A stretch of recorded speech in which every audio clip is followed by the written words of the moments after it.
So just to set the stage a little bit, as we know, Google wants to answer your questions, and they want to answer your questions in the best way possible. So what they're looking for is results that match, obviously, what's put in that little search bar. I'm going to show you an example of catering in Tucson, and really where we're going to focus in right now is this golden piece of real estate up here at the top of this search result. And now, every so often, you'll see a slightly different view where there's going to be ads above that. There's not any ads present on this search, but what you'll notice is this area right here has a map, and it has these 3 listings, which we call the 3-pack. So why is Google putting this really great information up at the top of the page? Because these 3 listings are actually what's called Google My Business listings. So Google has created a listing or a profile there. Well, this has photos. It's got all kinds of really great stuff. Let me just show you one here. It's got links to your website, directions. You can save these listings, addresses, hours, this awesome stuff right here, photos, which is really going to, get your mouth watering if you're looking for a caterer. It's got information about reviews. What are other people saying about you? What kind of a reputation do you have?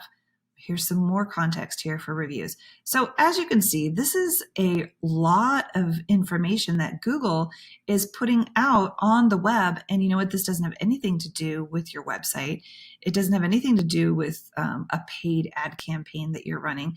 This is Google's own property, its own profile, its own way of showcasing business.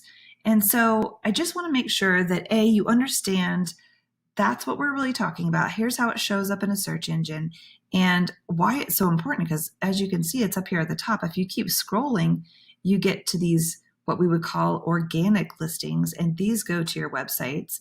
So this has to do with web, it has to do with SEO or other campaigns that you might be running. But this area right up here is free. It is something that's very important, and it is something that will absolutely revolutionize the amount of phone calls that you get and how clients are reaching out to you. As you can see, I searched for catering Tucson, and all of these search results right here have this little word next to them called catering, catering, catering. So that means that each of these businesses has selected catering as their primary category. Now, this is key. You're going to need to make a decision about what your primary category for your Google My Business property is going to be. There are, as of 2020, 3,942 different categories that you can select from. As you can see right here, this business, they have their primary category is restaurant. So they obviously offer foods in person at a restaurant, as well as offering catering. But if you want to compete in your industry, you're going to want to find the most specific and primary category to your business. So in this example, we're looking at catering. You can have up to 10 categories for your business. So this is, as I mentioned up here, this business that has qualified themselves as a restaurant very likely also has a secondary or third or fourth category listed as catering as well. We're not able to see all of the categories. We're only able to see the primary. So that's just a little tip to, maybe do a little bit of competitive research to find out what category your competitors are using. So it's really important that you choose a primary category for your business that is going to best answer a searcher's request for information. So as we talked about, Google wants to best answer that question that's happening up here in the search bar. And so the way that you select your primary category is really important. So that is lesson number 1. What I want to do is take you over to a actual Google My Business profile. So I've logged in. Now you're going to need to log in to your profile at this URL up here, business.google.com. You're going to need to have your email address connected to your business. So if someone manages your profile for you, make sure that you get added in there or you claim your business listing if you have not done so already. But we were talking just a moment ago in another segment about why it's so important to have a primary category that reflects your business and the fact that you can have up to 9 more categories. So just logged in, this is like the dash area, and you'll be able to navigate over here on the left. So we're at the home. I'm going to scroll down here just a little bit, and we're going to go to services. So when you click on services, the Google interface here for Google My Business is going to ask you, what do you want to have as your primary category? Now, if you were to, I'm not going to edit this right now, but if you wanted to edit it, you would click that little icon, and you're going to want to select the number one and most specific type of work or product or service that you offer. This, as you can see, has a secondary category, which is going to be party planner. The choice that you make here is really a critical thing.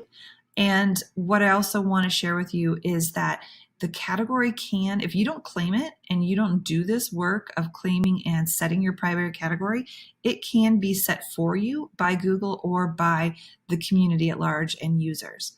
And so it's really important that you pay attention to this, because this can impact whether or not you show up in a search looking for catering, or whether you don't, whether you have any chance at all at making it to this top portion of the real estate here in search results. So if you take nothing else away from this video, I want you to make sure that you have claimed your Google My Business profile and that you have properly set this primary category.